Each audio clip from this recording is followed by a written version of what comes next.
హల్లెలూయా, హల్లెలూయా. దేవునికి మహిమ కలుగును గాక. అలాగే చేరువచ్చిన మీ అందరికీ ప్రభు పరిశుద్ధ నామమున అందరికీ వందనాలండి. అందరికీ వందనాలు. మంచి దేవుడు మిమ్మల్ని దీవించును గాక. కొద్దిసేపు దేవుని వాక్యం మనం ధ్యానం చేసుకుందాం. మన పరిశుద్ధ గ్రంథ బైబిల్ నుంచి కొద్దిసేపు దేవుని వాక్యం ధ్యానం చేసుకుందాం. మత్తయి సువార్త 18వ అధ్యాయము. మత్తయి సువార్త 18వ అధ్యాయము 6వ వచనం నుంచి చదువుకుందాం. నా యందు విశ్వాసముంచు ఈ చిన్నవారిలో ఒకనిని అభ్యంతరపరచువాడెవడో వాడు మెడకు పెద్ద తిరుగుడు రాయి కట్టబడిన వాడై మిక్కిలి లోతైన సముద్రములో ముంచివేయబడుట వానికి మేలు. అభ్యంతరం వలన లోకమునకు శ్రమ, అభ్యంతరములు రాక తప్పవు గాని ఎవని వలన అభ్యంతరం వచ్చునో ఆ మనుష్యునికి శ్రమ. కాగా నీ చెయ్యైనను నీ పాదమైనను నిన్ను అభ్యంతరపరచిన ఎడల దానిని నరికి నీ యొద్ద నుండి పారవేయుము. 2 చేతులను 2 పాదములు కలిగి నిత్యాగ్నిలో పడవేయబడుట కంటే కుంటివాడుగానో అంగహీనుడువగునో జీవములో ప్రవేశించుట నీకు మేలు. నీ కన్ను నిన్ను అభ్యంతరపరిచిన ఎడల దాన్ని పెరికి నీ యొద్ద నుండి పారవేయుము. 2 కన్నులు కలిగి అగ్నిగల నరకములో పడవేయబడుట కంటే 1 కన్ను కలిగి జీవములో ప్రవేశించుట నీకు మేలు. చాలా మంచి ప్రార్థన చేసుకుందాం, కళ్ళు మూసుకుందాం. అలాగే దేవుడు ఈరోజు ఈ వాక్యం ద్వారా మనతో మాట్లాడగా చిన్న ప్రార్థన చేసుకుందాం. పరిశుద్ధుడా, ప్రేమామయుడా, జీవాధిపతి అయిన దేవా, జీవము కలిగిన దేవా, పరిశుద్ధుడా, మీ శ్రేష్టమైన ఘనమైన నామాన్ని బట్టి మీకు వందనాలు, స్తుతులు, స్తోత్రాలు, కృతజ్ఞతలు చెల్లించుకున్నాం ప్రభువా. ఈరోజునైనా ఈ సమయంలో నీ సన్నిధిలో చేరి ప్రభువా మీ నామాన్ని ఘనంపరిచి మహింపరిచి స్తుతించే భాగ్యం మా అందరికి మీరు ఇచ్చిన దేవా నీకు వందనాలు చెల్లించుకున్నాం ప్రభువా. పరిశుద్ధమైన దేవా నీకు వందనాలు. ఇంతవరకునైనా పాటల ద్వారా ఆరాధనలు అన్ని కార్యక్రమాలు మీరు తోడుగా ఉండి మీకు మహిమకరంగా మీరు జరిగించారు, మీకు స్తోత్రాలు చెల్లించుకున్నాం ప్రభా. అలాగే తను వచ్చిన బిడ్డలందరూ కూడా జ్ఞాపకం చేసుకోండి, దీవించండి, ఆశీర్వదించండి. అందరూ కూడా ఆరోగ్యాలు దయచేయండి ప్రభా. అందరిని మీ ఆత్మతో వాక్యముతో అందరూ నింపమని ప్రార్థిస్తున్నాం ప్రభా. ఇంకా రావాల్సిన బిడ్డలు కూడా త్వరగా నీ సన్నిధికి రావడానికి మీ సహాయం చేయమని, అలాగే చదవబడిన వాక్యం ద్వారా నాతో మాతో మీరు మాట్లాడి మీ నామాన్ని మీరు మహింపరచుకోమని యేసు పరిశుద్ధ నామములో ఈ ప్రార్థన అడిగి పొందుకొని ఉన్నాం తండ్రి, ఆమేన్, ఆమేన్. అందరం దేవుని స్తోత్రం చెల్లిద్దాం. హల్లెలూయా, హల్లెలూయా. దేవునికి మహిమ కలుగును గాక. ప్రియమైన దేవుని బిడ్డలారా, మనం చదువుకున్న ఈ వాక్య భాగంలో మత్తయి సువార్త 18వ అధ్యాయంలో మన దేవుడు యేసు ప్రభు మాట్లాడుతున్న మాటలు. యేసు ప్రభు దగ్గరికి కొంతమంది శిష్యులు వచ్చి ఆయనతో మాట్లాడుతున్నారు.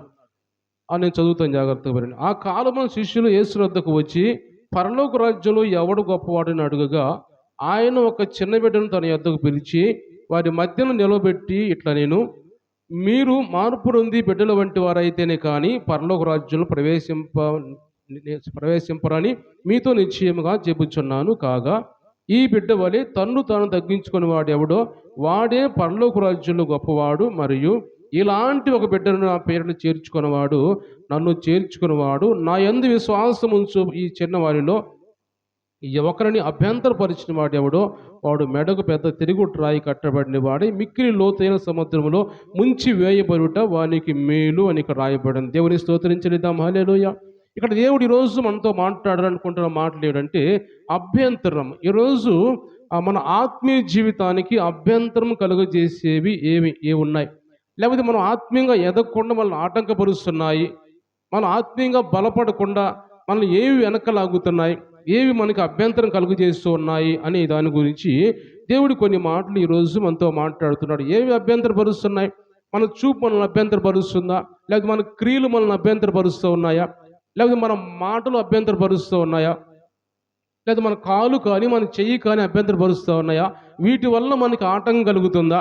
దేవుడు వాక్యం మాట్లాడుతుంది, నీ కన్ను నిన్ను అభ్యంతరపరిచినట్టయితే ఆ కన్ను ఓడబెకి పారవేయటం మంచిది, దాన్ని తీసివేయటం మంచిది. ఎందుకంటే ఆ 2 కన్నులు కలిగి ఒక్క కన్ను నువ్వు అది బాగలేదు కాబట్టి దాన్ని తీసివేయమంటున్నాడు. ఇక్కడ చదివినట్టయితే వాక్యంలో 2 కన్నులు కలిగి అగ్ని గల నరకంలో పడవేయబడుట కంటే ఒక్క కంటితోటి నువ్వు దేవుని రాజ్యంలో ఉంటే మంచిది కదా అని దేవుడు మాట్లాడుతున్నాడు. అంటే ఒక కన్ను పాపం చేసింది. ఒక కన్ను ఎటు లోకం వైపు చూస్తూ ఉంది.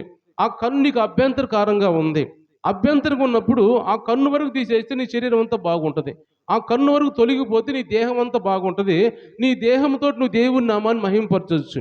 నీ శరీరంలో ఆ కన్ను ఉన్నందువల్ల నీకు అభ్యంతరంగా ఉందది. అది నీవు తీసివేస్తేనే నీకు అభ్యంతరం లేకుండా ఉంటది. కానీ దానివల్ల నీకు ఎన్నో అభ్యంతరాలు ఆత్మీయ జీవితంలో నువ్వు ఎదగకుండా, ఆత్మీయ జీవితంలో నువ్వు బలపడకుండా నీకు అభ్యంతరం కారణంగా ఉంది. గమనించండి దేవుని వాక్యంలో సొలొమోను గురించి ఒక మాట మనం చూసినట్టయితే సొలొమోను ఒక మాట అంటాడు. ప్రసంగి గ్రంథం మనం చూస్తే అక్కడ కొన్ని మాటలు 2వ అధ్యాయం ప్రసంగి గ్రంథము 2వ అధ్యాయము ప్రసంగి గ్రంథము 10వ వచనం చదువుదాం. హ్మ్.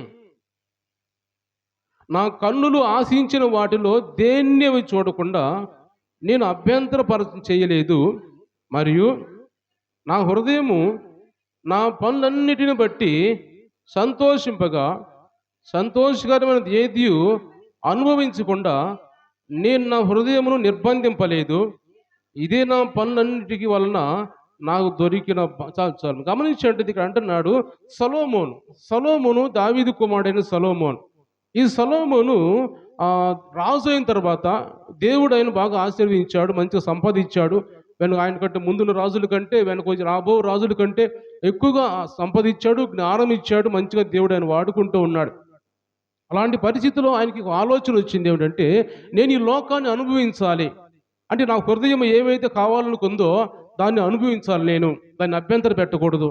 లేదా కన్ను దేని చూసిందో దాన్ని నేను పొందుకోవాలి, దాన్ని అభ్యంతర పెట్టకూడదు నేను అని ఆయనకి ఏమైతే ఆలోచన వచ్చిందో దాన్ని అభ్యంతర పెట్టకుండా అన్ని విషయాల్లో కూడా లోకానుసారంగా ముందుకెళ్ళాడు. ఆయన లోకానుసారంగా ఏది కావాలనుకున్నాడు అది చూశాడు. సొలొమోను ఇంకా చూస్తే ఆయనకి ఎంతమంది భార్యలు?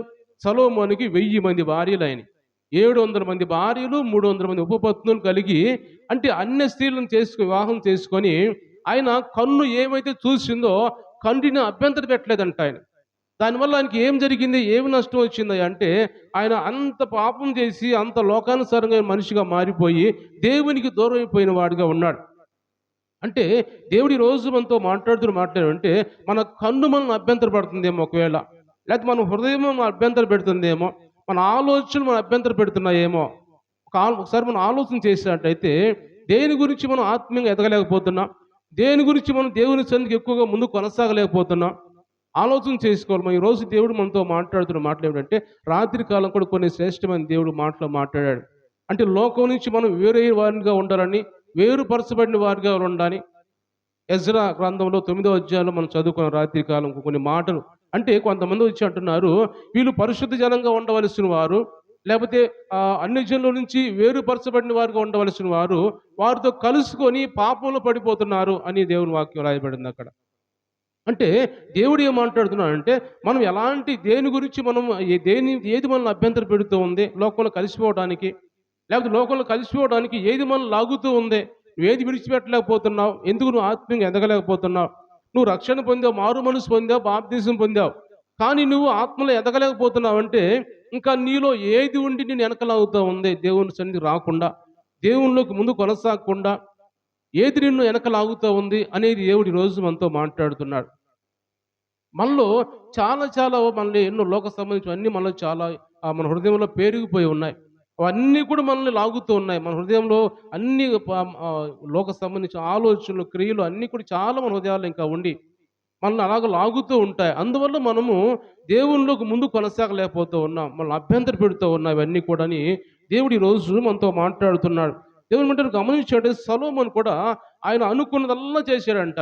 దేన్ని కూడా అభ్యంతరం పెట్టలేదు ఆయన. ఎందుకంటే కావాల్సిన ధనం ఉంది, కావాల్సినంత మంచి పని వాళ్ళు ఉన్నారు, పరిచారకులు ఉన్నారు, సైన్యం ఉంది, దేశం ఉంది, సింహాసనం ఇచ్చాడు దేవుడు. ఆయన అనుకున్నదంతా చేశాడంట. చివరికి అంటున్నాడు, కింద మనం చూసినట్టయితే, ఎన్ని చేశాను కానీ నేను అన్ని అనుభవించాను కానీ చీరాన్ని అన్ని గమనించినట్టయితే ఈ సూర్యుని కింద భూమి మీద ఉన్నంత నాకు శూన్యం కనపడుతుంది, దానివల్ల ఏ లాభం కనపడలేదు నాకు. అన్ని నాకు అంత అనుభవించాను కానీ దానివల్ల నాకు ఉపయోగం ఏం కనపడలేదు. ఒకరోజు నేను మట్టిలోకి పోయేవాడిని, ఒకరోజు నేను ఎవరు కనపడకుండా పోయేవాడిని. అలాంటిది నేను ఇవన్నీ నాకు వీటి వల్ల నాకు లాభం ఏంటి? నేను చూసిందల్లా అనుభవించాను. హృదయం ఆలోచన చేసిందల్లా నా ఆలోచనలు నేను పొందుకున్నాను. కానివల్ల వీటి వల్ల నాకు లాభం ఏంటి? అని ఒక ఆలోచన చేసినట్టుగా సొలొమోను ఇక్కడ మాట్లాడుతున్నాడు. అంటే ఎన్ని చేసినా కానీ కింద మనం చూసినట్టు 11వ వచనంలో, అప్పుడు నేను చేసిన పనులన్నీయు వాటి కొరకై నేను పడిన ప్రయాసం అంతయు నేను నిదానించి వివేచింపగా అవన్నీయు వ్యర్థమైనవిగాను ఒకడు గాలికి ప్రయాసపడినట్టుగాను అగుపడెను. సూర్యుని కింద లాభకరమైనది ఏదియూ లేనట్టు నాకు కనబడెను. అంటే ఇన్ని చేశాను కానీ సూర్యుని కింద నాకు లాభకరమైనది ఏది కనపడలేదు. అన్ని వ్యర్థము వ్యర్థం వ్యర్థం అంటున్నాడు. ఎంత సంపాదించినా కానీ ఒక రోజు నువ్వు పోయేటప్పుడు ఏం తీసుకొని పోవు కదా. ఎంత సంపాదించినా ఎన్ని సంపాదించుకున్నా కానీ నువ్వు రేపు వెళ్ళేటప్పుడు ఏమీ తీసుకొని పోవు కదా. అందుకే అంటున్నాడు, నీదంతా నాకు వ్యర్థం కనపడుతుంది అంటున్నాడు సొలొమోను. అంటే ఆయన చేసిన దానికి మళ్ళీ ప్రాయశ్చిత్తం పడుతున్నాడు, తను పశ్చాత్తాపడుతున్నాడు. అయ్యో నేను చేసిన పొరపాటు చేశానే అని ఆ చేసిన పొరపాటుని గ్రహించుకుంటూ రాసిన ఈ గ్రంథం ప్రసంగ గ్రంథం. ఈ ప్రసంగ గ్రంథం అంతా రాస్తున్నప్పుడు ఆయన చేసిన పనులు, నేను చేయకూడని పనులు చేశాను, ఇదంతా వ్యర్థము, ఈ దేశంలో ఈ లోకమంతా వ్యర్థము, ఈ లోకమంతా నటించిపోయే లోకం ఇది, గతించిపోయే లోకం ఇది అని ఆయన ఆలోచన చేసుకుంటూ ఆయన మారు మనసు పొందిన తర్వాత నేను చేసింది పొరపాటు అని సొలొమోను తెలుసుకొని ఈ గ్రంథం రాసినట్టుగా మనం చూస్తాం వాక్యంలో. అంటే దేవుడి రోజు మనతో మాట్లాడుతున్నాడు. దేవుని బిడ్డలారా, వచ్చిన మనం అందరూ కూడా దేవుని చెందుకు వచ్చాం, దేవుని బిడ్డలుగా ఉండాలని ఆశపడుతూ ఉన్నాం. ఆశపడిన మనము కొన్ని విడిచిపెట్టాలి. దేవుని దగ్గర నుంచి దేవుని కావాలంటే కొన్ని విడిచిపెట్టాలి. దేవుడు అంటున్నాడు, నన్ను వెంబడించాలనుకుంటే, ఎవరైనా నన్ను వెంబడించాలనుకుంటే తమ్మును తాము ఉపేక్షించుకోవాలి.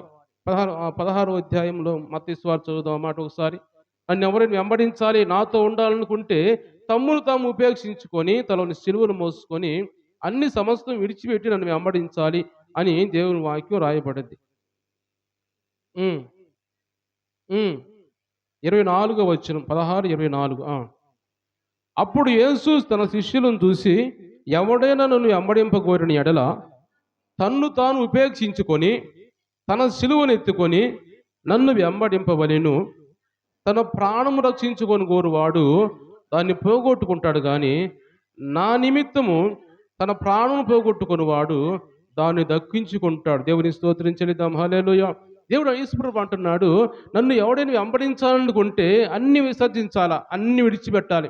మన హృదయంలో లోక సంబంధించిన ఏవైతే మనం దాచి ఉంచుకున్నామో అవన్నీ కూడా దేవుడు కావాలి నాకు. ఎందుకంటే ఆయన పరిశుద్ధుడు కాబట్టి ఆయన నమ్ముకున్న మనం కూడా పరిశుద్ధమైన జనంగా ఉండాలని దేవుడు మాట్లాడుతున్నాడు. కాబట్టి మనం అలాగ ఉండాలంటే, ఆయన్ని వెంబడించాలంటే మనం ఏవైతే విడిచిపెట్టాలో అవన్నీ కూడా విడిచిపెట్టేసి మనము ఆయన్ని వెంబడించాలని దేవుడు మాట్లాడుతున్నాడు. కాబట్టి మనం అన్నీ కావాలి, ఈ లోకంలో నాకు అన్నీ కావాలి, నాకు బంధువులు కావాలి, లేకపోతే ఇంకా లోకం సంబంధించిన కొన్ని అవసరాలు అన్నీ కావాలి, నాకు దేవుడు కూడా కావాలంటే అలాగే ఏమాత్రం దేవుడు ఒప్పుకోడు. ఎందుకంటే ఆయన కావాలనుకుంటే మన జీవితం పరిశుద్ధంగా ఉండాలి. బంధువులు కావాలి, బిడ్డలు కావాలి, అందరూ స్నేహితులు కావాలి, కానీ దేవుడిని ముఖ్యంగా మొదటి స్థానం మనం ఇవ్వాలి ఆయనకి మొదటి స్థానం మనం ఇవ్వాలి. అప్పుడు దేవుడు మనల్ని ఆయన బిడ్డలుగా ఎన్నుకునేవాడిగా ఉంటాడు. కాబట్టి దేవుడు మనతో మాట్లాడుతున్న మాటలు ఏంటంటే, ఈరోజు మనలో ఏమైతే అభ్యంతర కారణంగా ఉన్నాయో వాటికి మెడకి పెద్ద తిరుగుట్రాయి కట్టి లోతైన సముద్రంలో ముంచివేయబట్టడం మంచిదంట. ఇది మనుషులు కాదు, ఏదైనా ఒక సమస్య ఉంది, అలాంటి సమస్యని ఎక్కడ వేయాలి మనం అంటే లోతైన సముద్రంలో వేయాలి దాన్ని. ఎందుకంటే లోతైన సముద్రంలో తిరుగుట్రాయి ఎందుకు కట్టారంటే అది మరలా పైకి రాకుండా సమస్య, అది మరలా వచ్చి మనల మీదకి రాకుండా, మన హృదయంలోకి రాకుండా, మనల్ని ప్రేరేపించకుండా అది లోతైన సముద్రంలో ఒక తిరుగుట్రాయి కట్టి లోపల వేస్తే అది లోపల అక్కడ ఆగిపోయిద్ది అని దేవుడు మాట్లాడుతున్నాడు. కాబట్టి అలాంటి అభ్యంతర కారణంగా ఉన్నాయి మన హృదయంలో, ఏమి ఇంకా దాచుకొని దేవుని చెందికి మనం వస్తూ ఉన్నాం, ఇంకా విడిచిపెట్టకుండా దేవుని చెందికి అలాగే మనం వస్తూ ఉన్న ఏవైతే ఉన్నాయో వాటిని రోజు దేవుడు మనతో మాట్లాడుతున్నాడు. లోతైన సముద్రంలో వాటిని వేయాలి. అది లోక ధనాశ కావచ్చు, నేత్రాశ కావచ్చు, లేకపోతే జీవపు డంబం కావచ్చు, లేకపోతే ఈ లోకంలో ఉన్న ఏవైతే ఏమైతే విడిచిపెట్టలేకున్నావో అన్నిటి లోక సాతాను సంబంధించిన కార్యక్రమాలు ఏమైతే మనలో ఉన్నాయో అటన్నిటిని కూడా మనం విడిచిపెట్టాలి అని దేవుడు మాట్లాడుతున్నాడు. కాబట్టి దేవుని వెంటనే గమనించినట్టయితే కొన్ని వాక్యాలు ఈరోజు దేవుడు మనతో మాట్లాడుతున్నాడు. కొన్ని మాటలు మనం చూద్దాము దేవుని వాక్యం నుంచి. ఏవి మనల్ని వెనకలాగుతూ ఉన్నాయి, ఏటి వల్ల మనం ఆత్మీయంగా ముందు కొనసాగలేకపోతున్నాము అని కొన్ని మాటలు మనం ధ్యానించుకొని త్వరగా నేను ముగించడానికి ప్రయత్నం చేస్తాను. యెహెజ్కేలు గ్రంథం 7వ అధ్యాయం. యెహెజ్కేలు గ్రంథము 7వ అధ్యాయంలో కొన్ని మాటలు మనము చదువుకుందాం. 7వ అధ్యాయం యెహెజ్కేలు గ్రంథం 19వ వచనం చదువుకుందాం. హ్మ్. హ్మ్. హ్మ్. హ్మ్. యెహోవా ఉగ్ర దినమందు ఆ వెండియే కాని హ్మ్. తప్పించజాలదు. అది వారి దోషక్రియలు విడవకుండా అభ్యంతరమాయెను గనుక దాని వలన వారు తమ ఆకలి తీర్చుకొన జాలకపోదురు, తమ ఉదరమును పోషించుకొన జాలకపోదురు. చాలు చాలు గమనించండి, ఇక్కడ దేవుడు మాట్లాడుతున్నాడు 19వ వచనంలో తమ వెండిని వీధుల్లో పారవేస్తారంటే ఒక రోజు వస్తుంది. ఇంకా మనం పైన చదువుకున్నట్టయితే, నేను చదువుతాను, జాగ్రత్తగా వినండి. ఆ,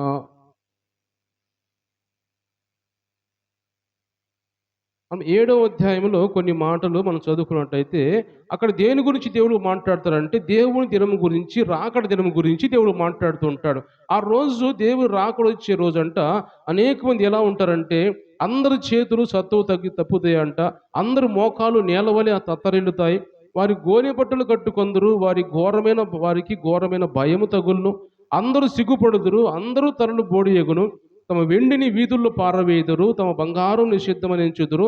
యెహోవా ఉగ్ర దినమందు వారి వెండియే కాని బంగారమే కాని వారిని తప్పించజాలదు. అది వారి దోషక్రియలు విడవకుండా అభ్యంతరంగా ఉన్నాయంట. ఏం అభ్యంతరంగా ఉన్నాయి? ఈరోజు మొదటగా దేవుడు మనతో మాట్లాడుతున్నాడు. ఏం అభ్యంతరంగా మనకు ఉన్నాయంటే తన వెండి బంగారాలు అభ్యంతరంగా ఉన్నాయంట. వారి దోషక్రియలు విడవకుండా అభ్యంతరకారంగా ఉన్నాయి. వాళ్ళు అభ్యంతరం పెడుతుంది ఏంటి? బంగారము, వెండి, ధనము వాళ్ళని అభ్యంతరం పెడుతూ ఉన్నట్టుగా దేవుని వాక్యం మనం చూస్తూ ఉన్నాం. అవి వాళ్ళు దోషక్రియలు విడవకుండా అభ్యంతరంగా ఉన్నాయి. ఎందుకంటే మన ఆలోచనతో ఎలా ఉంటున్నాయి? మన ఆలోచనతో ఎటుపోతుందంటే ధనం సంపాదించాలి, ధనం సంపాదించి కూడబెట్టుకోవాలి అని మన ఆలోచన మంచిదే ఉంటుంది. ధనం సంపాదించుకోవాలి, కుటుంబాలను పోషించుకోవాలి. కానీ మనం అదే ఆలోచనతోటి ముందు కొనసాగకూడదు. మనం అదే ఆలోచనతో, అదే తపనతోటి ముందుకు వెళ్ళకూడదు. దేవునికి మనం మొదటి స్థానం ఇవ్వాలి. దేవుడు మాట్లాడుతున్నాడు. మనము దేని గురించి పరిగెత్తున్నాం? చాలామంది మాట్లాడతారు. కవులు కొంతమంది మాట్లాడితే ఈ కోటి విద్యలు చేసినా కానీ కూటి కొరకే అంటాడు. జానలు పొట్ట కొరకే. ఎన్ని కోటి విద్యలు చేయి, ఎన్ని ఉద్యోగాలు చేసుకో, ఎన్ని పనులు చేసుకో, కూటి కొరకే. దేనికోసం కాదు. దాచిపెట్టుకున్న లక్షలు దాచిపెట్టుకున్న, కోట్లు దాచిపెట్టుకున్నా కానీ కూటి కొరకే అది. కాబట్టి దీని గురించి మనం ఎందుకు అంత తపన పడుతున్నామంటే దేవుడు మాట్లాడుతున్నాడు మనతోటి. దేవుడు ఆకాశ పక్షులను పోషించిన దేవుడు ఆయన. అడవి పువ్వుల్ని పోషించిన దేవుడు ఆయన. ఆకాశ పక్షులు ఏమైనా వ్యవసాయం చేస్తాయా? వ్యవసాయం చేస్తాయా? పంట పండిస్తాయా? లేకపోతే గోడౌన్లు కట్టుకుంటాయా? స్టాక్ చేస్తాయా గోడౌన్లో? అవి ఏమి చేయవు అంటున్నాడు దేవుడు. అంటున్నాడు అలాంటి వాటిని నేను పోషించాను కదా, అలాంటి వాటిని పోషించాను, నేను మిమ్మల్ని పోషించలేనా? అడవి పువ్వులు ఉంటాయి, ఉదయం పోస్తాయి, సాయంత్రానికి వాడిపోతాయి, అవి రాలిపోతాయి. అలాంటి వాటికి ఎంత రంగురంగులు వస్తాలు నేను ఇస్తాను, మీకు వస్తాలు ఇవ్వనా? మీకు ఏది కావాలి నేను పోషించినా? దాని గురించి మీరు ధనాశ కలిగి మీరు నన్ను విడిచిపెట్టి వాటి వల్ల మీరు అభ్యంతరపడి దూరంగా పోవటం అవసరమా? దేవుడు మాట్లాడుతున్నాడు. దేవుడు మనల్ని పోషించే దేవుడు మనకున్నాడు, మనకి ఇచ్చే దేవుడు మనకున్నాడు. ఏది కావాలో అడిగితే దేవుడు మనకు దయచేసి సహాయం చేస్తాడు. అలాంటి సహాయం చేసే దేవుడు మనం కలిగి ఉన్నప్పుడు మనము ఈ బంగారము, ఈ వెండి, ఈ ధనము కోసం పరిగెత్తుతూ మన ఆత్మీయ జీవితాన్ని ఆటంకపరుచుకోవటం అవసరం అంటారా? దేవుడు మాట్లాడుతున్నాడు మనతోటి ఈరోజు. వాటి వల్ల మనం ఆత్మీయ జీవితం పోవటం అవసరం అంటున్నాడు దేవుడు. అవి ఈ లోకంలో పారవేయబడతాయి అంటవి. వీధుల్లో పారవేయబడితే ఒక రోజున దేవుడు రాకుండా వచ్చినప్పుడు బంగారు, వెండి వీధుల్లో పారవేయబడతాయి. వాటి వల్ల మనం ఉదరాన్ని పోషించుకోవడానికి కూడా అవకాశం లేదంట. ఆ రోజు మేము బంగారం అమ్ముకొని డబ్బు తెచ్చుకొని మేము బతుకుతాం అనుకునే అవకాశం కూడా లేదు ఆ రోజు. అవన్నీ కూడా వీధుల్లో పారవేయబడతాయి. వెండి, బంగారం, ఆస్తులన్నీ కూడా పారవేయబడతాయి అంట. దానివల్ల ఎలాంటి ప్రయోజనం లేదు. అలాంటి వాటి వల్ల మీకు అభ్యంతరం కలుగుతుందని దేవుడు మాట్లాడుతున్నాడు. ఈరోజు మనం జాగ్రత్తగా వినాల్సిన మాట ఏంటంటే మనం కూడా చాలామంది ఏం చేస్తున్నామంటే దేవుని సన్నిధికి పోగొట్టుకుంటా, దేవుని సన్నిధి దూరం చేసుకుంటూ, ఆత్మీయ జీవితాన్ని దూరం చేసుకుంటూ, మనకి ఏదైతే ఆటంకంగా ఉంటుందో, అభ్యంతరంగా ఉంటుందో దాని దగ్గరికే పరిగెత్తున్నాం. మనం అభ్యంతరంగా ఉన్న దాన్ని పట్టుకుంటున్నాం. దాని దగ్గర పరిగెత్తు. దేవుని సన్నిధి పోతే ఇంకోసారి పోవచ్చులే, లేకపోతే ఈ ఆదివారం కావచ్చు ఇంకో ఆదివారం పోవచ్చు, ఈ గురువారం కావచ్చు ఇంకో గురువారం పోవచ్చు, ఏమైంది అని దేవుని సన్నిధిని పోగొట్టుకుంటున్నాము. ఎందుకంటే మనలో అభ్యంతరం ఉంది. మనలో ఏ అభ్యంతరం ఉంది? మనము సంపాదించుకోవాలి, మనము సంపాదించుకుని కూడబెట్టుకోవాలి అని ఈ అభ్యంతరం వల్ల దేవుడు ఎందుకు అంటున్నాడు, అది మీ ఉదరాన్ని పోషించడానికి కూడా ఉపయోగపడదు. అది మీకు అభ్యంతరం కారణంగా ఉందంటున్నాడు దేవుడు.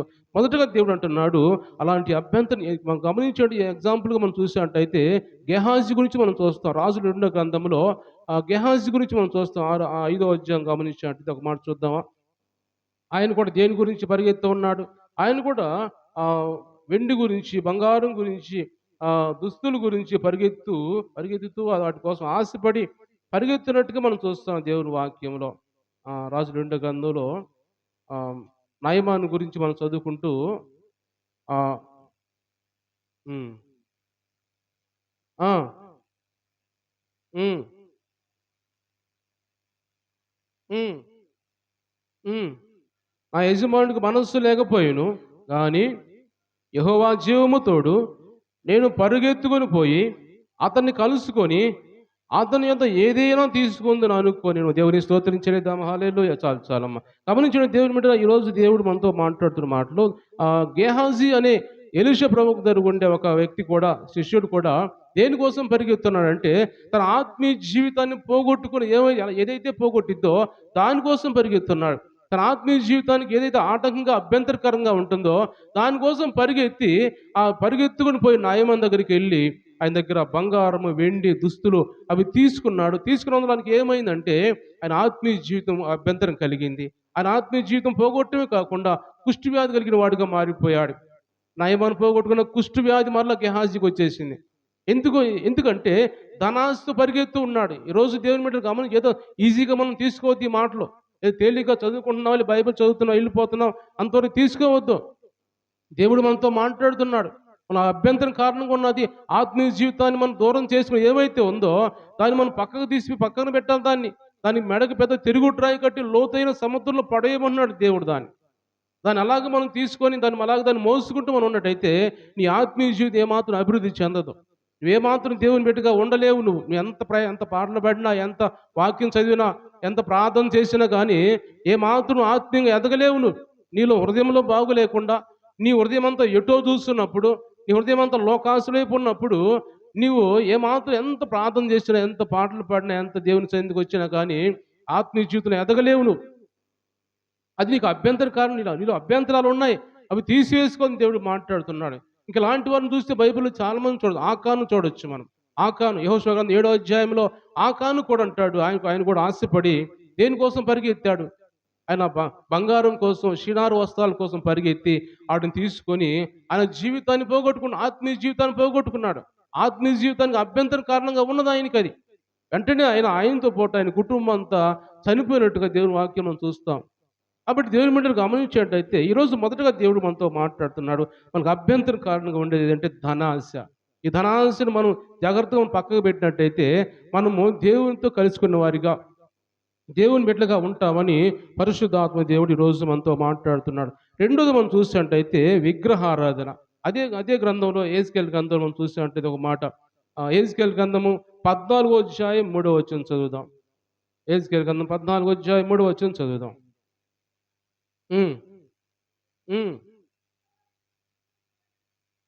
నరపుత్రుడా, ఈ మనుషులు తమ హృదయములలో విగ్రహములే నిలుపుకొని దోషం పుట్టించు అభ్యంతరమును తమ ఎదుటనే పెట్టుకొని ఉన్నారు. వీరు నా యొద్ద ఏమైనా విచారణ చేయదగున. చాలమ్మ. గమనించండి దేవుని బిడ్డలారా, మనం చూసినట్టయితే ఇజ్రాయెల్ ప్రజల గురించి దేవుడు యెహెజ్కేలు ప్రవక్త మాట్లాడుతున్నాడు. ఏం మాట్లాడుతున్నాడు అంటే అక్కడ మొదటి నుంచి నేను చదువుతాను, జాగ్రత్తగా వినండి. అంతర ఇజ్రాయేల్ పెద్దల్లో కొందరు నా యొద్దకు వచ్చి నా ఎదురు కూర్చుండి ఉండగా యెహోవా వాక్కు నాకు ప్రత్యక్షమై ఇలాగూ సెలవిచ్చెను, నరపుత్రుడా, ఈ మనుషులు తమ హృదయముల్లో విగ్రహములనే నిలుపుకొని దోషం పుట్టించు అభ్యంతరమును తమ ఎదుటే పెట్టుకొని ఉన్నారు. వీరు నా యొద్ద ఏమైనా విచారణ చేయతగునా. ఏం పెట్టుకున్నారు హృదయంలో? వీళ్ళంటే విగ్రహాలను హృదయంలో పెట్టుకున్నారు. మొదటేమో ధనాశ ఉంది, ఆ ధనాశ వాళ్ళకి అభ్యంతర కారణంగా ఉంది. రెండవది విగ్రహారాధన. విగ్రహాలని వాళ్ళు హృదయంలో పెట్టుకొని వాళ్ళు వచ్చి దేవుని దగ్గరకు వచ్చి ప్రార్థన చేస్తున్నారంట. ఇక్కడ అంటున్నాడు, వాళ్ళు హృదయాలను విగ్రహాలను నిలుపుకొని నా దగ్గరకు వచ్చి విచారణ చేస్తారేంటి? అది వాళ్ళు విచారణ చేయొచ్చా, వాళ్ళ ప్రార్థన చేయొచ్చా వాళ్ళు అని యెహెజ్కేలు ప్రవక్తతోటి దేవుడు మాట్లాడుతున్నాడు. ఇజ్రాయెల్ ప్రజల గురించి మాట్లాడుతున్నాడు. అంటే ఇది మన హృదయాల్లో ఆ విగ్రహాలు పెట్టుకొని, అది విగ్రహాలంటే ఈ లోకంలో పూజించేవి కావచ్చు, లేకపోతే మనం దేవుని కంటే ఎక్కువగా ఆరాధిస్తున్నామో, ఎక్కువగా ఇష్టపడుతున్నామో మన హృదయాల్లో ఉన్నాయో అవన్నీ విగ్రహాలే. విగ్రహాలంటే ఏదో మనం తీసుకెళ్ళి అక్కడ పెట్టినవి వాటిని పూజించేవి కాదు. మన హృదయంలో దేవుని కంటే ఎక్కువగా దేన్ని ఆరాధిస్తున్నాం. మన హృదయంలో దేవుని కంటే ఎక్కువగా దేన్ని మనం ఇష్టపడుతూ ఉన్నాం. లేకపోతే మన కుటుంబ సభ్యులనా, లేకపోతే మన కుమారులనా, మన కుమార్తెనా, భర్తనా, లేకపోతే భార్యనా, ఎవరిని ఇష్టపడుతున్నాం అవన్నీ విగ్రహాలే. ఆ విగ్రహాలు మన హృదయంలో ఉంచుకొని అభ్యంతరకరంగా ఉంటున్నాం. వాటిని నీకు ఆటంగా ఉన్నాయి అవన్నీ కూడా. ఉండాలా, అన్నీ ఉండాలి. భార్య ఉండాలి, భర్త ఉండాలి, బిడ్డలు ఉండాలి, కుటుంబం ఉండాలి. కానీ దేవునికి మొదట మనం ప్రాధాన్యత ఇవ్వాలి. రెండో స్థానం కుటుంబానికి ఇవ్వాలి. దేవుడు ఈ రోజు మనతో మాట్లాడుతున్నాడు. విగ్రహారాధన మనకి ఆటంకంగా ఉందంట. విగ్రహారాధన హృదయంలో పెట్టుకొని, అభ్యంతరం పెట్టుకొని నా దగ్గరికి వచ్చి ప్రార్థన చేస్తున్నారు. అలా చేయదగునా అంటున్నాడు దేవుడు. చేయవచ్చు అలాగా మనం ఆలోచన చేద్దాం. మనం ఏం దేవుని సన్నిధికి వచ్చాం. దేవుని మందిరంలో ప్రార్థన చేస్తూ ఉన్నాం. దేవుని దగ్గరికి వచ్చి మన ఆలోచన అంతా ఎక్కడో విగ్రహాల వైపు ఉంది. మన ఆలోచన అంతా బయట ఉంది. కాబట్టి అలాంటి ప్రార్థన మనం చేయవచ్చా అని దేవుడు అడుగుతున్నాడు. మనల్ని కూడా అడుగుతున్నాడు ఈరోజు. ఇజ్రాయేల్ ప్రజల్నే కాదు, మనల్ని అడుగుతున్నాడు. మనం చేయొచ్చు అలాగా? అలా చేయకూడదు. ఎందుకంటే మనం హృదయంలో ఉన్నది ఒకటి, బయట మాట్లాడేది, నోటితో మాట్లాడేది ఒకటి. అంటే దేవుడు హృదయంలో ఉన్నదాన్ని కాకుండా నోటితో, పెదవుల నుంచి మాట్లాడుతున్నాం అన్నట్టు దేవుడు వాక్యం మాట్లాడుతుంది.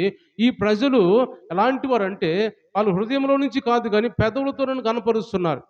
హృదయంలో నాకు దూరంగా ఉంది, పెదవులతో మాత్రం కనపరుస్తున్నారు అంటాడు దేవుడు. కాబట్టి మన హృదయం ఆయన దగ్గరలో ఉండాలి. పెదవులతో కూడా ప్రార్థన చేయాలి. కానీ మన హృదయం దూరంగా ఉంచుకొని దేవుని దగ్గర వచ్చి ప్రార్థన చేయకూడదు. కాబట్టి అలా అవన్నీ సరి చేసుకోవాలి. ఈరోజు ఎందుకు దేవుడు మాట్లాడుతున్నాడు అంటే అవన్నీ మనం సరి చేసుకోవాలి దేవుని దగ్గర. అప్పుడే మనం ఆయన బిడ్డలుగా ఉంటాం. అప్పుడే మనం సహాయం చేసే దేవుడుగా ఆయన కూడా ఉంటాడు. ధనాశ దూరం చేసుకోవాలి, విగ్రహాలను దూరం చేసుకోవాలి. విగ్రహాలతో మనకి ఏమి పొందిక, కొరింథీ రాసిన పత్రికలో ఉంటుంది.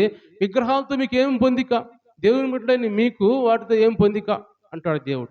కాబట్టి అలాంటి వాటితో మనం పొందు పెట్టుకోకూడదు, స్నేహం పెట్టుకోకూడదు. కాబట్టి ఆయన అంటాడు, నేను ఆకాశంకి నీ భూమికి నేనే దేవుడిని, నన్ను మాత్రం మీరు పూజించండి అని దేవుడు ఎందుకంటే ఆయన ఒక స్వతంత్రంగా మాట్లాడుతున్నాడు. ఎవరి గురించి మాట్లాడుతున్నాడు? ఇజ్రాయెల్ ప్రజల గురించి స్వతంత్రంగా మాట్లాడుతుంది. ఎందుకంటే ఆ ఇజ్రాయెల్ ప్రజలు ఎవరు రక్షించలేదు, ఎవరు కాపాడలేదు, ఏ దేవుడు కాపాడలేదు, ఏ విగ్రహాలు కాపాడలేదు, ఆయనే కాపాడు. కాబట్టి ఆయన స్వతంత్రంగా మాట్లాడుతున్నాడు. నా ప్రజలు నేను కాపాడాను, నేను విడిపించాను, మిమ్మల్ని ఎవరు విడిపించకపోయినప్పుడు నేను విడిపించాను. కాబట్టి మీరు నన్నే పూజించాలి, నన్నే ఆరాధించాలి అంటున్నాడు. ఈరోజు దేవుని బిడ్డలు గమనించినట్టయితే ఈరోజు నా గురించి చాలామందికి తెలుసు, నా గురించి మీకు చాలామంది తెలుసు, కొంతమంది తెలియకపోయినా కానీ నేను కూడా లోకంలో ఉన్నప్పుడు, లోకానుసరే మనిషిగా ఉన్నప్పుడు, లోకంలో తిరుగుతున్నప్పుడు, లోక సంబంధించిన అలవాట్లతో నేను ఉన్నప్పుడు ఈ లోకంలో ఏ మనుషులను రక్షించలేదు, ఏ మనుషులను కాపాడలేదు, ఏ దేవుడిని కాపాడలేదు. అన్ని చోట్లకి వెళ్ళాను, అన్ని చోట్ల డ్యాన్సులు వేసి, అన్ని చోట్ల రకరకాలుగా చిందులు వేసాను, మాట్లాడాను, రకరకాలుగా ప్రయత్నాలు చేశాను, అన్నీ చేశాను. కానీ నన్ను మార్చిన వారు ఎవరు లేరు. నన్ను మార్చినోడు యేసు ప్రభు ఒక్కడే మార్చాడు నన్ను. నా జీవితాన్ని మార్చాడు. ఈ విధంగా మీ అందరి ముందు నిలబడి ఏవైతే మాటలు చెబుతున్నానంటే, వాక్యం చెబుతున్నానంటే నన్ను మార్చిన యేసు ప్రభు మాత్రమే. అందుకు నేను అంటున్నాను, ఆయన మాత్రమే దేవుడు నేను నమ్ముతున్నాను. నా జీవితాన్ని మార్చాడు, నా ఆలోచనలు మార్చాడు, నా క్రియలు మార్చాడు. నాలో ఏమైతే అభ్యంతర కారణంగా ఉన్నాయో అభ్యంతర కారణంగా ఉన్న అన్ని తీసివేశాడు దేవుడు. అన్ని తీసివేసి ఆయనకు ఇష్టమైన వాడుగా నన్ను మార్చుకున్నాడు. కాబట్టి ఈరోజు నేను ధైర్యంగా మీ దగ్గర నిలబడి ఈ మాటలు చెబుతున్నానంటే అభ్యంతర కారణం నాలో ఏమి లేకుండా తీసివేస్తున్నాడు దేవుడు. ఇంకా కొన్ని ఏదైనా అభ్యంతర కారణం ఉంటే నేను ప్రతిరోజు దేవుని దగ్గర కూర్చొని, ప్రభా నాలో ఇంకా ఏ అభ్యంతర కారణంగా నాలో ఏ ఉండకూడదు, అన్ని తీసివేయి ప్రభా అని దేవుని దగ్గర నేను ప్రార్థన చేస్తూ ఉంటాను. కాబట్టి ఈరోజు మనం అందరూ కూడా ఒక్కొక్కటి తీసివేసుకుంటూ ఉండాలి. దేవుడు మనకు కావాలంటే, దేవుడు మన కుటుంబాలను దీవించాలంటే, ఆశీర్వదించాలంటే ఒక్కొక్కటి లోక సంబంధించి మనం తీసివేసుకుంటూ ఉండాలి. ఎందుకంటే సొలొమోను చెప్పిన మాటలు జ్ఞాపకం చేసుకోవాలి. వాటి వల్ల మనకు ప్రయోజనం ఏమి లేదు. ఒకరోజు అవన్నీ లోకంలో నశించిపోయేవే. ఒకరోజు ఈ లోకంలో అన్నీ కూడా కాలిపోయేవన్నీ కూడా. దేవుని వాక్యం రాయబడి ఉంది. ఒకరోజు అంటే దేవుని రాకడ వచ్చే సమయంలో పంచభూతాలు అంటే నీరు, గాలి, భూమి, ఇవన్నీ కూడా, అగ్ని కానీ, ఇవన్నీ పంచభూతాలు, వాయువు, అన్ని పంచభూతాలు మిక్కుటమైన వేండ్రంతో కాలిపోతాయి అంట, లయమైపోతాయి. ఒక రోజున లయమైపోయే రోజు వస్తుంది. కాబట్టి వాటి వల్ల మనకు ప్రయోజనం ఏమి లేదు, వాటి వైపు చూస్తే మనకు ఉపయోగం ఏమి లేదు. కాబట్టి ధనాశను దూరపరచాలి, విగ్రహారాధన దూరపరచాలి. చాలామంది దేవుని బిడ్డలు గమనించండి, రక్షణ పొందిన వారే విగ్రహాల వెంట వెళ్తున్నారు. చాలా డేంజర్, మీకే చెబుతున్నాను. రక్షణ పొందకుండా ఉన్న వారిని నేను ఏమంటలేదు. రక్షణ పొందుకున్నవారు కాబట్టి, ఎందుకంటే వాళ్ళు ఇంకా రక్షణ పొందలేదు కాబట్టి, సాతాను బంధకాలను ఉన్నారు కాబట్టి, వాళ్ళ గురించి ఏ ప్రాబ్లం లేదు. ఎందుకంటే వాళ్ళు మార్పు చెందుతారు. వాళ్ళు కూడా రక్షణ పొందుతారు. నేను కాదంటలేదు. కానీ దేవుడు మాట్లాడుతుంది, రక్షణ పొంది, మారు మనసు పొంది విగ్రహాల వెంట తిరుగుతున్నారు కొంతమంది. వాళ్ళని ప్రోత్సహిస్తూ ఉంటున్నారు. వాళ్ళకంటే ముందెలుగుతున్నారు ఈళ్ళే. వాళ్ళు రాకముందే ముందే విగ్రహాల దగ్గర కూర్చుంటున్నారు. రక్షణ పొందినవారు, బాప్తిజం పొందినవారు. అలాంటి వారికి దేవుడు హెచ్చరిస్తున్నాడు దేవుడు. అది మీకు అభ్యంతర కారణంగా ఉంది. దానివల్ల మీ ఆత్మీయ జీవితాన్ని పోగొట్టుకుంటున్నారు. అది మీకు అభ్యంతరంగా ఉంది కాబట్టి, దానివల్ల దేవునికి దూరం అయిపోతున్నారు మీరు. అది మీకు శ్రమగా మారిపోయే పరిస్థితి వచ్చింది. కాబట్టి అలాంటి పరిస్థితులు చేయకూడదు మీరు. కాబట్టి జాగ్రత్తగా ఈ మాట ఆలకించండి. విగ్రహాలు చేసే వారి దగ్గరికి వెళ్ళి, వారికంటే ముందే ప్రోత్సహించి, వారితో తిరిగి, వాటిని మీరే ముందుగానే ప్రోత్సహించినట్టయితే, ఏదో ఈజీగా తీసుకుంటున్నారు. ఏం కాదులే, చనిపోయిన తర్వాత ఏం జరుగుతుందో తెలియదు అనుకుంటున్నారు. చనిపోక ముందే దేవుడు ఇక్కడ నరకం చూపిస్తాడు. చాలామంది చూస్తున్నారుగా, చాలామందిని ఈ లోకంలో చాలామంది మన గ్రామంలో చూస్తున్నారుగా, ఎంతమంది మంచాన్ని పడిపోయి నరకం అనిపిస్తున్నారు. నరకం అంటే అదే. ఇంకా ఇంకా భయంకర నరకం మరి ఇంకా ఉంది. అది కాలిపోయే నరకం అది. భూమి మీద మనం మంచాల మీద పడి, లేకపోతే లేవలేక, నడవలేక చిత్రవద అనుభవిస్తున్న వారిని నరకం భూమి మీద చూపిస్తున్నారు కొంతమందికి.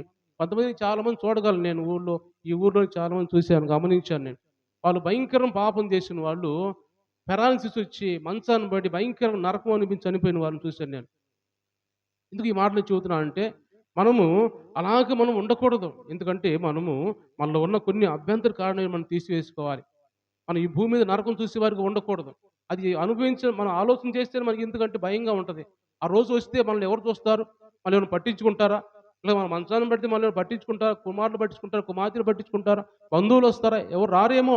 ఇప్పుడు పరిస్థితి ఎలా ఉంటది?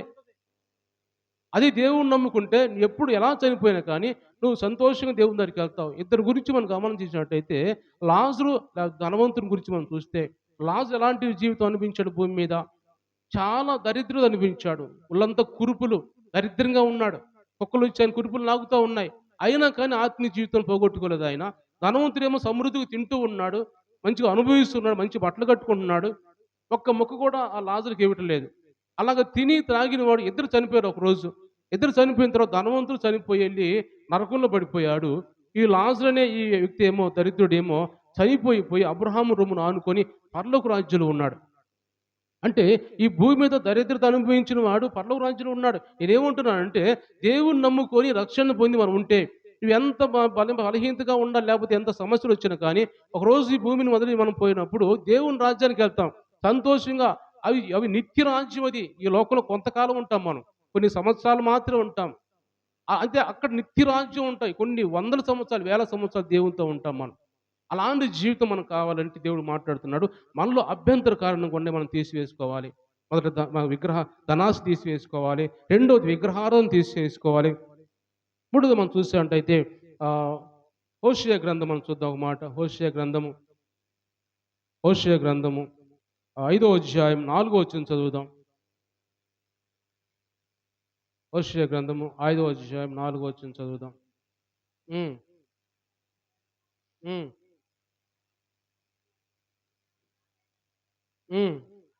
వారిలో వ్యభిచార మనసుండుట వలన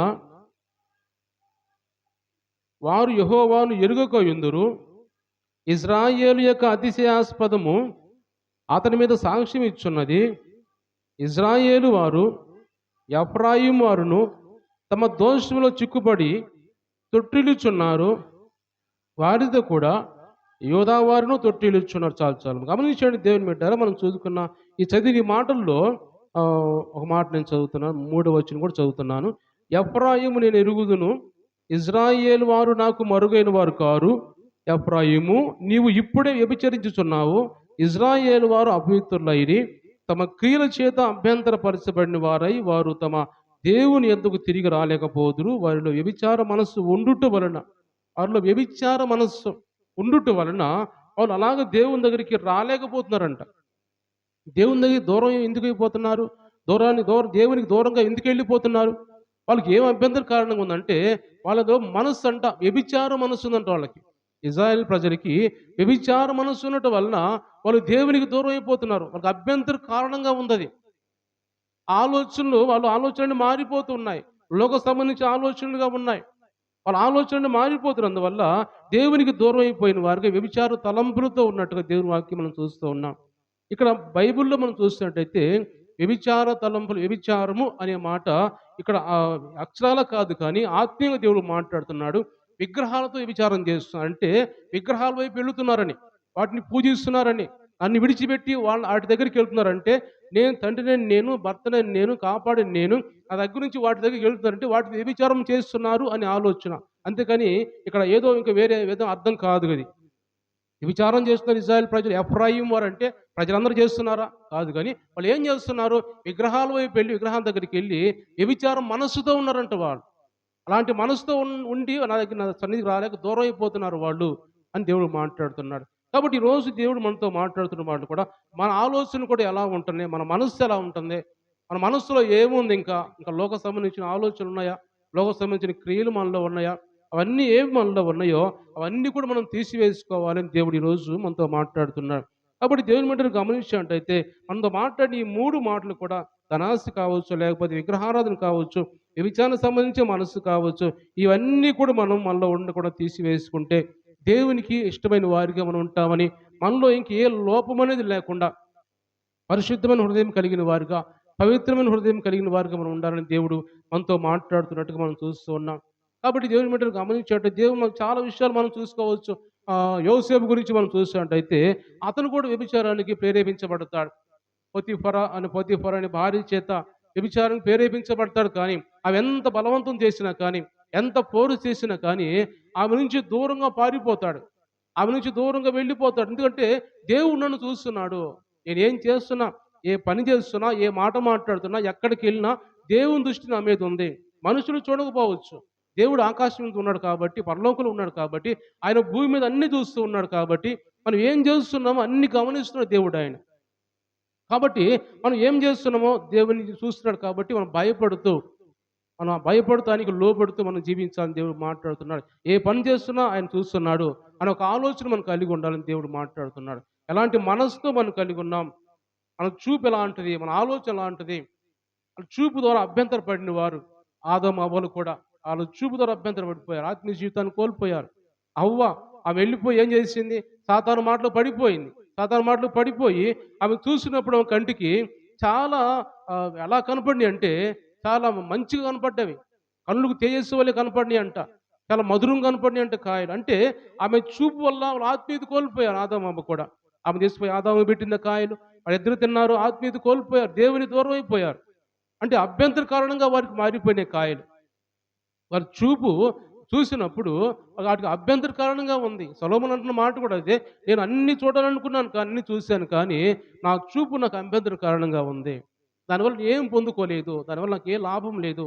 ఒకరోజు అవన్నీ పోయినవి అని ఇక్కడ సొలొమోను మాట్లాడుతున్నట్టుగా, లేకపోతే ఆదాము అవ్వల గురించి మనం తెలుసుకున్నట్టుగా మనం చూస్తున్నాం. ఆదాము అవ్వలు కూడా వాళ్ళిద్దరూ పాపంలో పడిపోయారు. లోకంలో పడిపోయారు. దేవునికి దూరం అయిపోయారు. దేవుడు వచ్చి కేకేస్తున్నాడు. ఆదాము ఎక్కడున్నావు అని కేకేస్తున్నప్పుడు, అయ్యా నువ్వు వచ్చినప్పుడు నీ కేక వినబడినప్పుడు నేను చాటును దాక్కున్నాను. నేను చాటును దాక్కున్నాను అయ్యా. ఆదాము సమాధానం చెబుతుంది. ఎందుకు చాటును దాక్కున్నావు? నేను చెప్పిన మాట నువ్వు వినలేదా? నీకేం అభ్యంతర కారణమైంది? ఎవరు నిన్ను అభ్యంతరం పెట్టారు నిన్ను అని దేవుడు మాట్లాడుతున్నప్పుడు, అయ్యా నువ్వు నాకు ఇచ్చిన భార్య ఆ కాయలు తెచ్చి పళ్ళు తెచ్చి నాకు ఇచ్చి నేను తిన్నాను, ఆత్మీయ జీవితాన్ని కోల్పోయామయ్యా అని ఆదాము మాట్లాడుతున్నట్టు మనం చూస్తున్నాం. కాబట్టి ఈరోజు దేవుని బిడ్డరా మనం ఈరోజు వచ్చిన ఈ ఆదివారం మనం నేర్చుకోవాల్సిన మాట ఏంటంటే, ఈ ఆదివారం వినాల్సిన ఒక్క మాట మనం గుర్తుపెట్టుకోవాలి. మనకి ఆత్మీయంగా ఎదగకుండా ముందుకు కొనసాగకుండా అభ్యంతర కారణంగా ఉన్నాయి మన హృదయంలో ఏమున్నాయి, ఏమైతే ఉన్నాయో, లేకపోతే ఇంకా సినిమాలు ఉన్నాయా, లేకపోతే సీరియల్ ఉన్నాయా, లేకపోతే ఇంకా మాటలు ఉన్నాయా, మనం మాట్లాడే మాటలు ఇంకా లోక సంబంధించిన మాటలు మాట్లాడుతున్నామా, లేకపోతే మన క్రియలు ఎలా ఉన్నాయి, ఇవన్నీ కూడా మనం ఒక్కొక్కటి ఆలోచన చేసుకొని ఒక్కొక్కటి మనం తీసివేసుకున్నట్టయితే దేవుడు మనల్ని దీవించేవాడిగా, లేదా ఆయన దగ్గర ఆయన బిడ్డలుగా మార్చుకునేవాడిగా ఉంటాడని దేవుడు మాట్లాడుతున్నాడు. కాబట్టి దేవుని బిడ్డలు గమనించినట్టయితే ఈరోజు మాట్లాడే ప్రతి ఒక్క మాట కూడా మన హృదయాల్లో తీసుకొని మనం ఆ మాటల ప్రకారం మనం నడుచుకోవాలని దేవుడు మాట్లాడుతున్నాడు. ఒక మాట మనం చదువుకొని దేవుని వాక్యంలో యోబు గ్రంథం మనం చూసినట్టయితే యోబు గ్రంథం 31వ అధ్యాయం మొదటి వచనం చదువుకుందాం. యోబు గ్రంథం హ్మ్. హ్మ్. హ్మ్. ఏమగును? ఉన్నత స్థలమునున్న సర్వశక్తిని స్వాస్థ్యం ఏమగును చాలమ్మా. దేవుని బిడ్డలారా, ఇక్కడ మాట్లాడుతున్న మాటలు యోబు అంటున్నాడు, నేను నా కన్నులతో నిబంధన చేసుకున్నాను, కన్యకుని ఎలాగ నేను చూస్తాను, అలాగూ చేసిన ఎడల పరమున ఉన్న దేవుని ఆజ్ఞ ఏమగును, ఉన్నత స్థలమును ఉన్న సర్వశక్తిని స్వాస్థ్యం ఏమగును. దేవుడిచ్చే సర్వశక్తిని స్వాస్థ్యం నేను పోగొట్టుకుంటాను కదా, దేవుడు నన్ను చూస్తున్నాడు కదా, పరముందున దేవుని ఆజ్ఞ నాకు ఇచ్చాడు కదా. ఏమంటాడు, ఒక స్త్రీని మోహపు చూపుతో ప్రతి వాడు కూడా ఆమెతో వ్యభిచరించినట్టే అంటాడు దేవుని వాక్యంలో. మత్తయి సువార్త 5వ అధ్యాయం మనం చూస్తే, ఒక స్త్రీని మోహపు చూపుతో చూసిన ప్రతి వాడు అంట ఆమెతో వ్యభిచరించినట్టే, చూస్తే చేసినట్టే అంట. కాబట్టి అలాంటి మన చూపు కూడా చాలా తేడాగా ఉండకూడదు. మన చూపు కూడా మంచిగా దేవుని మీద ఎలాగో ఆలోచన నిష్కల్మషంగా ఉంటారో అలాంటి చూపు మనం చూడాలి. కానీ ఒక స్త్రీని మోహపు చూపుతో చూసి ప్రతి వాడు కూడా, ఆ మాట చదువుదాం ఒకసారి. 5 నేను మీతో చెప్పున్నది ఏమనగా, 27 వచనం చదువు. నేను మీతో చెప్పున్నది ఏమనగా, వ్యభిచారం చేయవద్దని చెప్పబడిన మాట మీరు విన్నారు కదా. నేను మీతో చెప్పున్నది ఏమనగా, ఒక స్త్రీని మోహపు చూపుతో చూసి ప్రతివాడు అప్పుడే తన హృదయమందు ఆమెతో వ్యభిచారం చేసిన వాడు చూస్తేనే, ఒక చూపు ఎలా చూస్తున్నావు అనే దాని గురించి కూడా, చూసే చూపులో కూడా తేడా ఉంటుంది. మంచిగా చూస్తున్నామా, కోపంగా చూస్తున్నామా, ఇంకొక రకంగా చూస్తున్నామా, రకరకాల చూపులు ఉంటాయి. చూపులో కూడా మన చూపు అంతా ఒక రకంగా ఉంటుంది, మనిషి చూపు ఒక రకంగా ఉండదు, రకరకాల చూపులు ఉంటాయి. ఆ సియోను కుమార్తె అంట ఓర చూపు చూసుకుంటూ వెళ్తారు. యెషయా గ్రంథం 2వ అధ్యాయం రాయబడతాయి. సియోను కుమార్తె అంట ఓర చూపులు చూసుకుంటూ పైకి చూసుకుంటూ అలాగా కాళ్ళు గజ్జలు కట్టుకుని వాళ్ళు గల్లు గల్లు నడుస్తూ పోతుంటారంట. యెషయా గ్రంథం 2వ అధ్యాయం రాయబడిన మాట ఉంటాయి అక్కడ. అంటే మన చూపుల్లో కూడా తేడాలు ఉంటాయి. కాబట్టి ఎలాంటి చూపు మనం చూస్తున్నాం, మనుషుల్ని ఎదుటి వాళ్ళని చూస్తున్నాం, అది స్త్రీని కావచ్చు, పురుషుడిని కావచ్చు, యవనస్తులు కావచ్చు, ఎలాంటి చూపు మనం చూస్తూ ఉన్నాం. కాబట్టి అలాంటి చూపు చూస్తే మంచిగా దేవుని ఆలోచన బట్టి మనం చూస్తే ఏమి కాదు. కానీ మనం వేరే ఆలోచనను చూస్తే అది మనం పాపం చేసినట్టుగానే ఉంటుందని దేవుడు మాట్లాడుతున్నాడు. కాబట్టి అలాంటి వారుగా మనం ఉండకుండా యోబు అంటున్నాడు, దేవుని ఆజ్ఞ ఏమైద్ది, దేవుని దగ్గర నాకున్న స్వాస్థ్యం పోయిద్ది కదా అలా చూస్తే, నేను అలా చేస్తే అని నా కన్నులతో నేను నిబంధన చేసుకున్నాను. అలాంటి నువ్వు చేయొద్దు అని కన్నులతో నిబంధన చేసుకున్నానంట. నా కన్నులతో నేను నిబంధన చేసుకున్నాను, నువ్వు అలాగ చేయవద్దు, అలా చూపు చూడొద్దు నువ్వు అని యోబు ఆయన కన్నులతో నిబంధన చేస్తున్నాడంట. ఎందుకంటే నిబంధన చేసుకోకపోతే దేవుని రాజ్యం అయిపోయింది, దేవుని స్వాస్థ్యం ఏమైపోయింది, మన కోసం దాచిన స్వాస్థ్యం, మన కోసం ఇచ్చిన ఆజ్ఞలు ఏమైపోతాయి, అన్నీ కూడా వేస్ట్ అయిపోతాయి కదా అని యోబు మాట్లాడుతున్నా మనం చూస్తున్నాం దేవుని వాక్యంలో.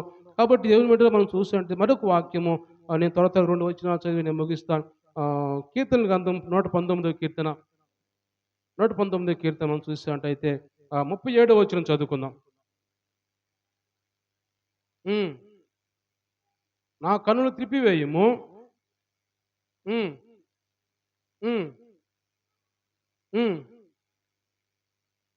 అవును, చాలు చాలు చాలు. గమనించండి దేవుని మీద మనం చూసినట్టయితే 37వ వచనం చదువుతున్నాను.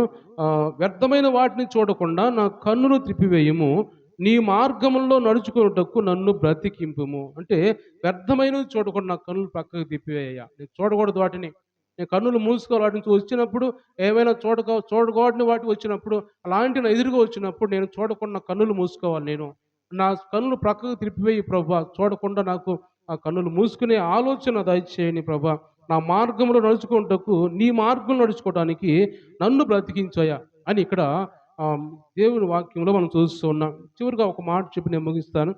యెషయా గ్రంథం 33వ అధ్యాయం, యెషయా గ్రంథం 33వ అధ్యాయం 15వ వచనం చదువుకుందాం.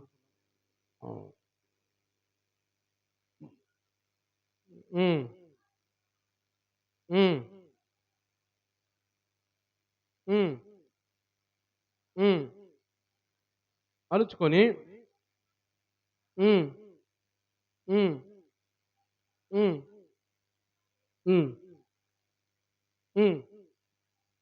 పర్వతములలో తప్పక అతనికి ఆహారం దొరుకును, అతని నీళ్లు అతనికి శాశ్వతంగా ఉండును, అలంకరింపబడిన రాజును నువ్వు కళ్ళారా చూసేదవు, బహుదూరమునకు వ్యాపించున్న దేశము నీకు కనబడును. దేవుని స్తోత్రం చెల్లిద్దాం. హల్లెలూయా. దేవుడు గమనించినట్టయితే దేవుడు ఇక్కడ మాట్లాడుతున్న మాటలు 33వ అధ్యాయం 15వ వచనం చూసినట్టయితే, నీతిని అనుసరించి నడుచు యథార్థముగా మాట్లాడుచు నిబంధన వలన నిర్బంధన వలన వచ్చు లాభమును ఉపేక్షించుచు లంచం పుచ్చుకొనకుండా తన చేతులను మలుపుకొని హత్య అను మాట వినకుండా చెవులు మూసుకొని చెడుతనము చూడకుండా కన్నులు మూసుకొని వాడు ఎక్కడ ఉంటాడంటే ఉన్నత స్థలములను నివసిస్తాడని దేవుడు మాట్లాడుతున్నాడు. దేవుని స్తోత్రం చెల్లిద్దాం. హల్లెలూయా.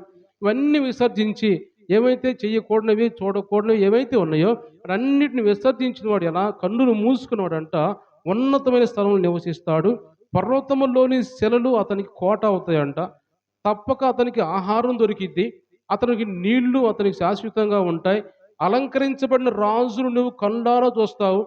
బహుదూరమును వ్యాపించున్న దేశం నీకు కనబడును. దేవుళ్ళు కళ్ళారా చూస్తావు.